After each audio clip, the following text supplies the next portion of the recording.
नमस्कार। तो आज अपन देखेंगे ट्रैक्शन पावर सर्किट के बारे में, यानी कि कन्वेंशनल लोको का ट्रैक्शन पावर सर्किट, जैसे WAG5, WAG7, WP4, ये जो कन्वेंशनल लोको हैं इनका ट्रैक्शन पावर सर्किट। तो आइए सर्किट के अनुसार देखते हैं कि ये कैसे काम करते हैं सर्किट। सबसे पहले ये OHE से सप्लाई आ रही है, तो ये पेंटो 1 और पेंटो 2 लगे हुए हैं। यहाँ पे दोनों पेंटो आपस में रूफ बार से जुड़े हुए हैं और HPT लिंक स्विच यहाँ लगे हुए हैं। जब भी पेंटोग्राफ टूट जाता है या ख़राब हो जाता है तो इस HPT लिंक के स्विच के द्वारा हम उसको ग्राउंड कर देते हैं। ये HPT लिंक स्विच दिया हुआ है। यहाँ से सप्लाई आगे जाके DJ क्लोज होने पर सप्लाई आगे जाएगी। यहाँ पे ET1 यानी कि सर्ज अरेस्टर लगा हुआ है।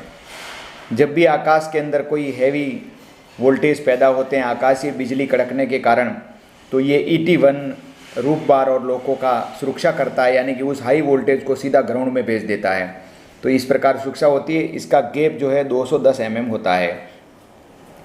इसी प्रकार आगे सप्लाई बढ़ती है। यहाँ ET2 लगा हुआ है, तो ET2 का जो गैप है 70 से 90 mm होता है और ये ट्रांसफार्मर की प्राइमरी वाइंडिंग के साथ में लगा हुआ है।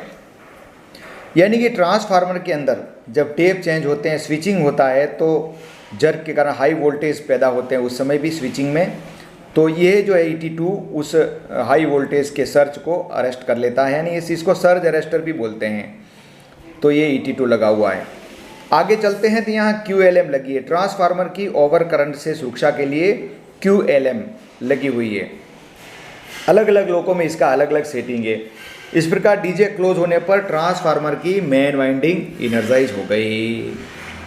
उसके बाद ट्रांसफार्मर की मेन वाइंडिंग के साथ में GR यानी कि ग्रेजुएटर, जिसको टेप चेंजर भी कहते हैं, लगा हुआ है।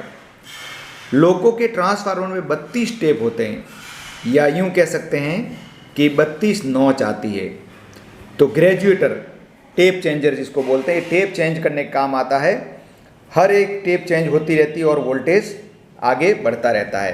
तो यहाँ से वोल्टेज आगे बढ़ता है। यहाँ पे 3 कॉन्टैक्टर हैं, CGR1, CGR2 और CGR3। इन कॉन्टैक्टरों का आपस में सीक्वेंस बना हुआ है। उस सीक्वेंस के अनुसार बारी बारी से क्लोज ओपन होते रहते हैं और सप्लाई को आगे बढ़ाते रहते हैं। यहाँ पे RGR और RPGR लगा हुआ है। तो RGR जो है बिटवीन नॉच काम आता है। जैसे टेप चेंजर एक नॉच से दूसरी नॉच पे गया तो बीच में जो ब्रेकिंग होता है उस समय क्या होता है कि हैवी करंट उत्पन्न होता है और उस करंट के समय जो उसको करंट को अतिरिक्त करंट होता है उसको सोखने के काम ये रेजिस्टेंस काम आता है। इसी प्रकार एक नॉच से दूसरी नॉच पे जाते हैं, जो बीच में ब्रेक होता है, तो उस वोल्टेज की कंटिन्यूटी को बढ़ाने के लिए RPGR नाम का रेजिस्टेंस काम में आता है। ये RPGR 1 लाख ओम का रेजिस्टेंस होता है। तो इस प्रकार दोनों रेजिस्टेंस लगे हैं और CGR कॉन्टैक्टर लगे हुए हैं। ये कैम कॉन्टैक्टर तीनों कैम द्वारा ऑपरेट होते हैं। उसके बाद ये TFP जो पावर सर्किट की वाइंडिंग है ट्रांसफर, वो इनर्जाइज हो जाती है। और इसके बाद लगी हुई है TFP1 और TFP2। यहाँ पे पावर सर्किट को 2 भागों में बांटा गया है। TFP1 ट्रैक्शन मोटर नंबर 1, 2, 3 को फीड करता है और TFP2 ट्रैक्शन मोटर नंबर 4, 5, 6 को फीड करता है। यहाँ पे ये CGR का एक सीक्वेंस भी बताया हुआ है कि भाई 0 नॉच पे कौन कौन से CGR ओपन क्लोज होते हैं, आधी नॉच पर और 1 नॉच पर, ये सीक्वेंस। हालांकि ऑपरेटिंग की दृष्टि से अपने ये काम में नहीं आता है, लेकिन इस प्रकार ये बताया हुआ है। यहाँ पे अब TFP1 को पहले लेते हैं।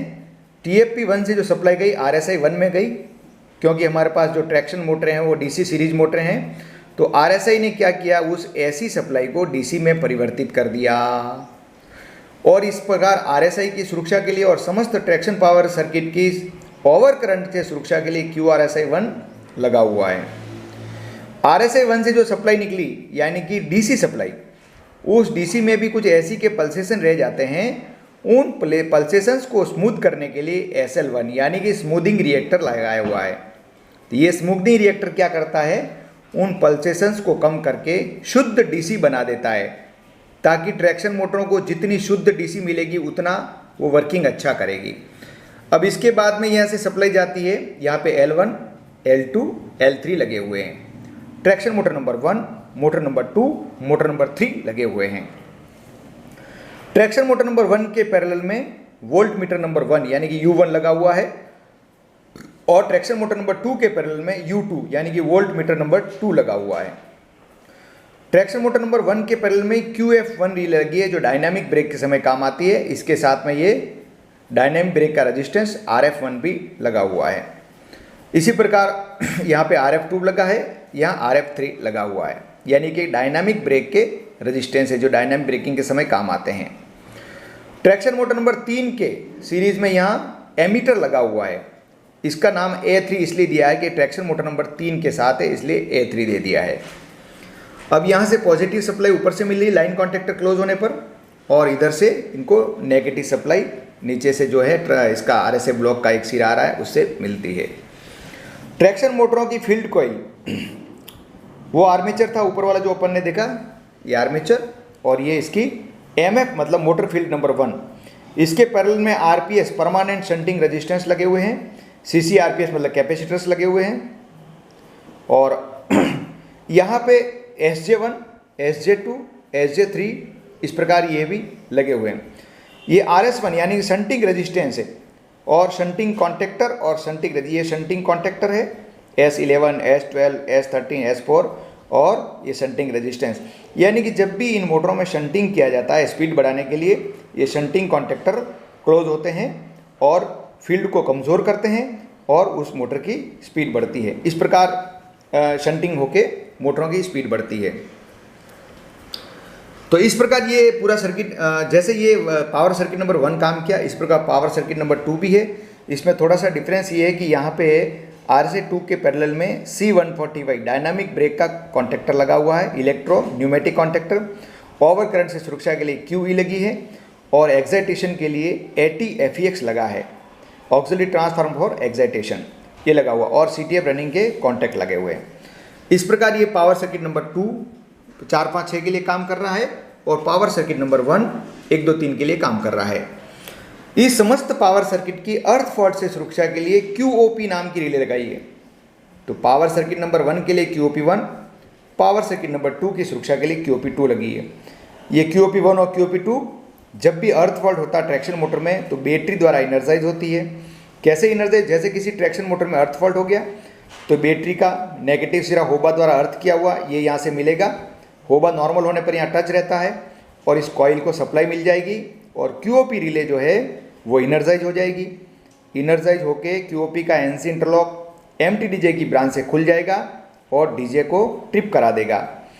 जब भी कोई रिले रीसेट नहीं हो रही है और आपको कोई खराबी भी नहीं मिल रही है ट्रैक्शन मोटर में, तो हम HQOP को ऑफ पर रखकर उस QOP को बाईपास कर सकते हैं।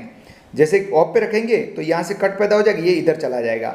अब क्या इसको भी अर्थ किया हुआ, तो जो अर्थ फॉल्ट करंट होगा वो RQOP1 या RQOP2 में चला जाएगा, और इस प्रकार अर्थ फॉल्ट करंट कम हो जाएगा और अपना वो रिले फिर रीसेट हो जाएगी, तो फिर डीजे क्लोज हो जाएगा और काम हो जाएगा। इस प्रकार QOP1 और QOP2 अर्थ फॉल्ट होने पर सुरक्षा करती है।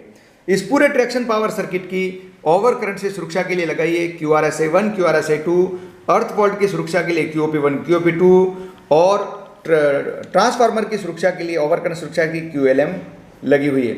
इस प्रकार ये पावर सर्किट जो है पूरा का पूरा काम करता है। यहाँ पे एक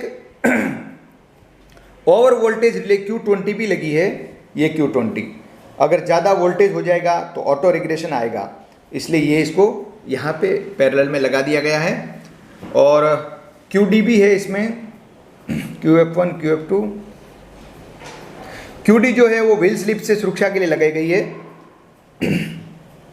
ये QD1 और QD2 यानी कि QD की 2 कॉइल होती है, क्योंकि ये करंट डिफरेंस रिले है।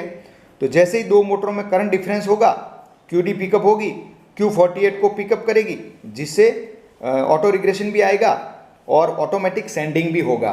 तो इस प्रकार ये QD काम करती है। तो QD, Q20 शंटिंग कॉन्टेक्टर और ये QRSI इस प्रकार पूरे पावर सर्किट में काम करती है। धन्यवाद।